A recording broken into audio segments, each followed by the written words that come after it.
say Mary Wells Lawrence is an icon of the American marketing industry is an understatement, perhaps legend, or a paragon. Born in Ohio, she married and moved to New York in the early 1950s when she was still in her young 20s. By 1952, she was a fashion advertising manager for Macy's. She was bold and not afraid to stand out and be different. When her marriage wasn't working, she got divorced. That was in the early 50s. Less than 1 in 5 marriages resulted in divorce at the time, so it took courage. She turned around and remarried the same man just a couple years later. That took courage too. Not afraid to stand out and be different. Lawrence then went to work for Jack Tinker and his new advertising group, Jack Tinker and Partners, although they became known on the street as Tinker's Thinkers. Lawrence's star in the advertising world began to shine. By 1966, she was ready to establish her own firm, and just a few years later, she was recognized as the highest paid executive in advertising. By the early 1970s, she was invited by U.S. President Ford to represent business at an economic summit in D.C. By the mid-70s, she had her first taste of advertising immortality with this campaign you know all too well. Alka-Seltzer, plop, plop, fizz, fizz, oh, what a relief it is. Then another success with Midas. Trust the Midas touch. But it was her 1976 campaign for the state of New York that is probably the most famous. You know, New York is different, and there's no place else on earth quite like New York. I love New York, 'cause it's so exciting. Today, on Stories and Strategies, to be a leader, it takes courage and resiliency. It takes integrity and never-ending curiosity. And it takes adaptability and vision.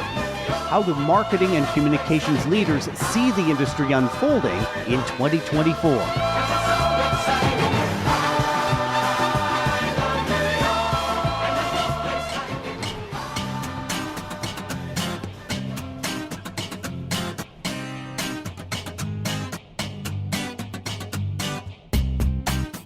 My name is Doug Downs. Music off the top. I Love New York, composed by Steve Carman. My guest this week is Linda Zebian, joining today from Springfield, Massachusetts. Hi, Linda. Hi, Doug. How are you? Thanks for having me. I'm good. Welcome to the podcast. Springfield, so just north of Hartford and closer to Hartford, due west of Boston. I've never been to Boston, and I have not been to Springfield, but I have been to Hartford. Surprisingly. Okay. Yeah. Well, there's an airport. there. I'm outside of Springfield in a little suburb. I live across the street from our horse farm. So we're definitely not in a city here. Oh, so nice. And when you look out the window, what's the scene that you see? Is it a white snowy setting, or do you have the brown grass? What does it look like? It is a patchy snow, rainy day. We got about a foot, and now it's 50 degrees. So we're rolling with it. Yeah. Hey, Linda, you're the Senior Director of Communications and Community at Muck Rack. You spent 10 years at the New York Times developing and executing communication strategies for the business side of the company, including growth, product, and technology. You've also managed media relations for Consumer Reports magazine, and you were named Top Woman in PR for Leadership by Reagan Communications 2023, just last year. Congratulations on that. Oh, thank you. Thanks so much. So late 2023, Muck Rack published the State of Marketing and PR Leadership report, looking at how top marketing and PR leaders around the world, really, lots of U.S. influence to the report, but it was a global report, how they view the industry, mainly the C-suite and the VP/director level. One really interesting piece right off the top is that 2/3 of respondents said that their job was both marketing and communications, which I know for some in the industry can or can't be a sore point, that you can't marry the two. Well, we are marrying the two. Tell me a little bit about that, what they said. And as I understand, a bit of a heavier focus on the marketing side of things if they're Marcom leaders. Yeah, I think right. It's all about attention. So between marketing and comms, we're sharing the same job. Our job is the same. We want to protect the brand, we want to drive awareness to the brand, and we want to drive great business for our brand. So I think if you're looking at the demo of the folks who took our survey, most fall into that kind of 0 to 100 ARR a year. So if you're looking at mid-sized organizations, for the most part, you're going to have folks who are marketing and comms at the same time because, you know, your workforce is smaller, your revenues are smaller. I think the higher you go on that scale, right, you're going to look at more bodies to utilize, and then you'll have more sort of identified marketing leader, comms leader who work really closely together. I get that. And those who are leading the marketing team, so 3 buckets of leader. You're a marketing leader, you're a public relations / communications leader, or you're a Marcom leader. Those who say, well, I'm a marketing leader, they were the ones saying, we might get more budget in 2024, but they were the only ones saying that. Yeah, isn't that always the case for us? Yeah. For us communicators, right? It's we're always running so lean, and you can't help but wonder what's the reason for that. And we didn't ask that question, but marketers are just getting all the budget, and so it's like, is it because they can prove direct line to business outcomes and the bottom line better than communicators can because we're sort of living in that dark funnel space? It's a good question to ask. Maybe we'll ask it next year to find out why that is. It is interesting because today with digital marketing, digital ads, if I have a banner ad, well, this many people click through. This many people went to my website, and this many people who went to my website from the ad clicked on the thing that I needed them to click on the website. So there's this, cookie trail that's led. And for those of us in public relations and communications, there is quantitative analysis, right? Impressions, yes. Media placements, yes. But it's so hard for us to show the qualitative benefits to it, that this is the feeling that's changing toward our brand, other than the surveys and those cost money. Exactly. We don't have budget because the budget's not going up. So it's like a never-ending circle for us. Exactly. And how do you put a number on, maintaining brand reputation or maintaining a share of voice in the press? It's difficult, but your brand value can go from 100 to 0 real fast in a crisis moment. So I think that's something all leaders in the C-suite need to remember, is that your brand is as good as it is until it's not. And the moment it's threatened, you run the risk of really losing credibility, market share, and then customers and revenue. They're one and the same. So just because you can't always put a quantitative number on it doesn't mean that it's valuable. And I think what we've learned, not only from this survey, but other surveys we've done on measurement in communications, there is no one single metric that communications folks use at this point. If anybody's going to come up with that one single metric, give me a call. I'd love to hear about it. But we find that most communications leaders use a number of metrics in conjunction with one another to tell their impact story, and it can work. But you definitely need more than one metric, such as number of stories placed, which to me is a little bit of a disappointing metric. We all use it; it's valuable, but on its own, it doesn't give you a complete picture of your efforts. And from the survey, you did pull some metrics that leaders say they have a preference for. It seemed to focus on lead generation, web traffic, social media engagement. So more, I like the funnel. So I would say those are kind of toward the top, the pay attention to me part of the funnel. Yeah, and that's for the folks, the vast majority of our respondents who are a mix of both. That Marcom leader, they're looking at those as their top metrics. And it does shift significantly if you're looking at just a marketer or someone who identifies just as a communications or a public relations professional. So it's interesting.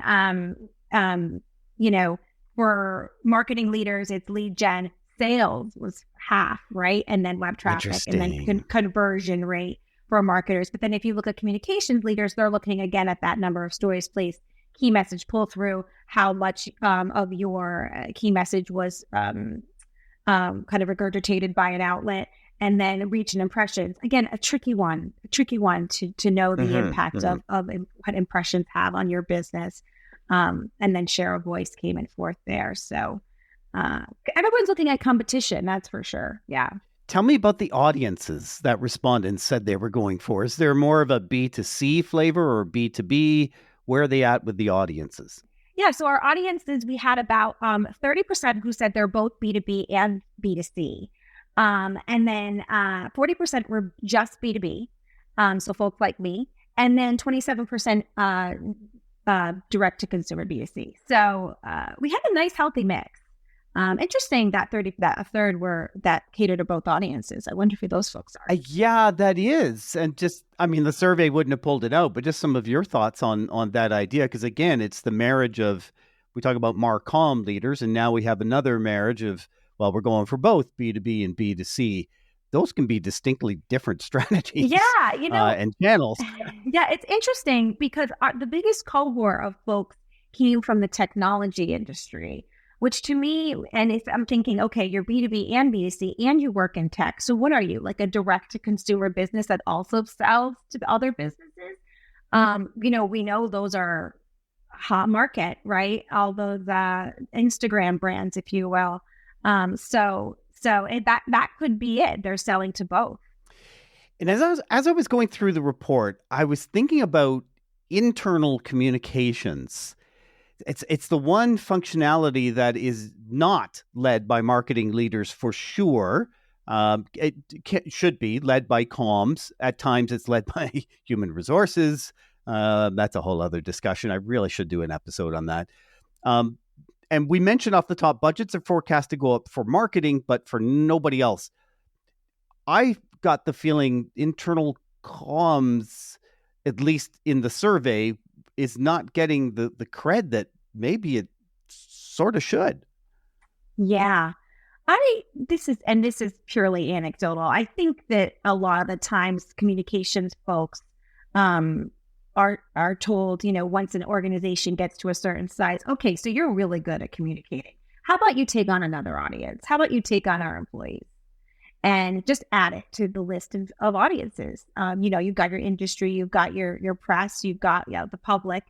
You're gonna let's just tack it on the end. And I think that's a challenge when you're a smaller organization. You're not seeing mid-market brands hiring a head of internal communications. You've got your head of communications or your head of HR taking on that role to communicate to employees. So.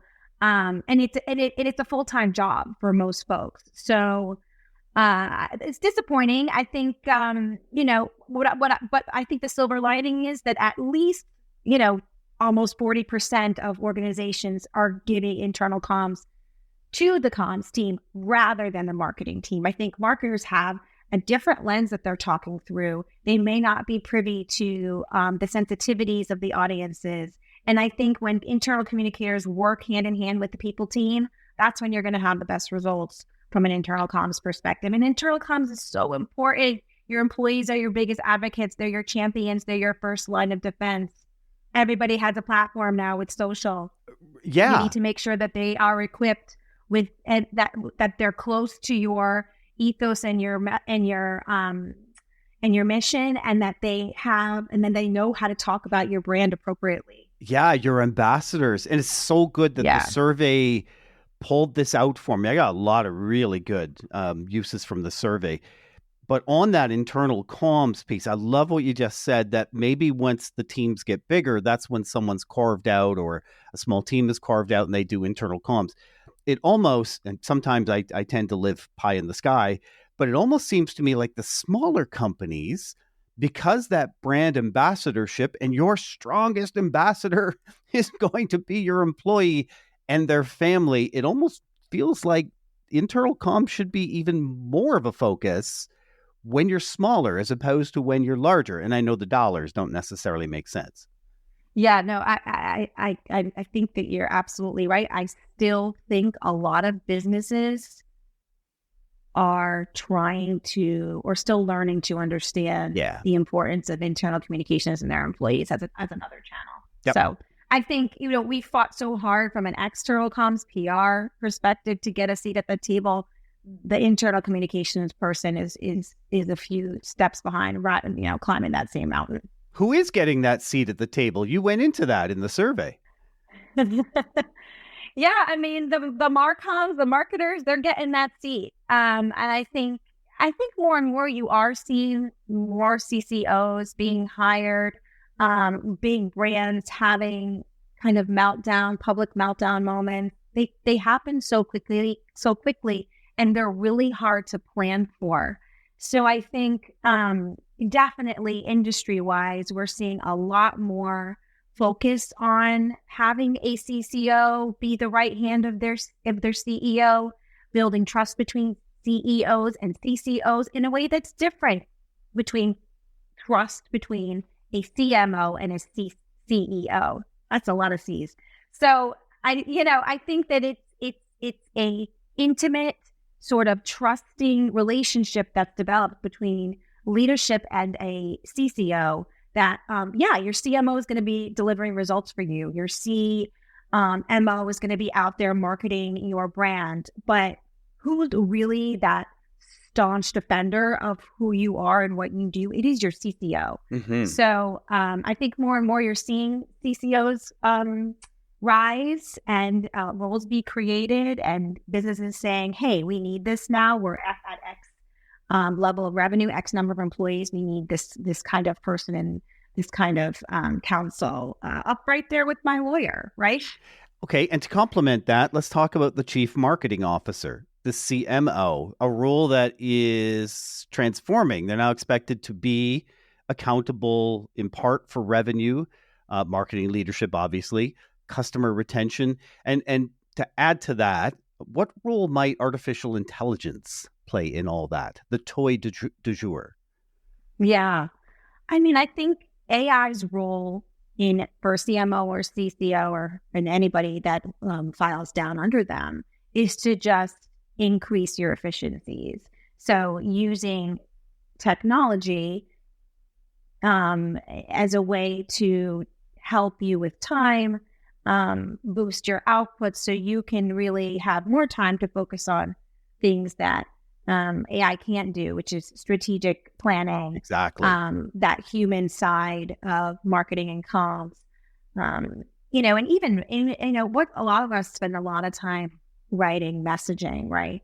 And as good as the generative AI tools are, you're not able to just stick it in the ChatGPT, copy and paste and shoot it out. I mean, that requires real human oversight, and really aggressive review, and that you can't get that from AI just yet. But there are other ways you can use it to save time, and that's how we certainly are looking at it from a technology point of view over here at Muck Rack. Yeah, I suppose until AI learns to scroll my previous messages, form the sentimentality that, because it will at some point, and it will just repeat. Scary. The word. Yeah, it is scary. So tell me about the other studies that Muck Rack has got coming up, the other surveys that you're doing. What's in the hopper for 2024? Oh, great. Yeah. So actually we just released right at the beginning of January, our second State of AI and PR report, which is so interesting because usually we do surveys every year in a regular cadence, but with AI moving so quickly, we put out a survey last March of 2023, asking folks, are they using it? How do they feel about it? What makes them nervous? And then, towards the fall, we were like, we think we should ask these questions again. And it was a hunch and we went with it and bam. I mean, generative AI use more than doubled among our profession. In that time. And that's not surprising. Wow. Yeah, that's not surprising. So that was the big takeaway from that report. That report's available. And all of these insights are available to everyone. They're no no charge. They're free. We also have our one of our biggest reports of the year, the State of Journalism, that it will come out in this early spring. Folks love that report. I mean, particularly just to understand what's going on with journalists, how they're feeling, what their biggest concerns are, how they're using social media with everything going on at X, and how LinkedIn and TikTok are coming into the mix like pretty aggressively for journalists. What does that mean for PR people? What does that mean for how we pitch? We ask them about what their pitch preferences are, how those preferences have changed, and how they like to be pitched. So that perfect pitch comes out every year. And that's chock full of really interesting insights for the media world. And then we have our annual State of PR, which is the same on the PR side. What are PR people facing? We do a survey on salaries, also a very popular one. What should I be making? How many hours should I be working? Is this normal? How are folks utilizing technology, AI tech, and also general PR tech and social media? All these tools are designed to get us that seat at the table, or at least move in a direction towards it. Perfect. I really appreciate your time today. Linda, thank you for this. Thanks, Doug. I had a great time.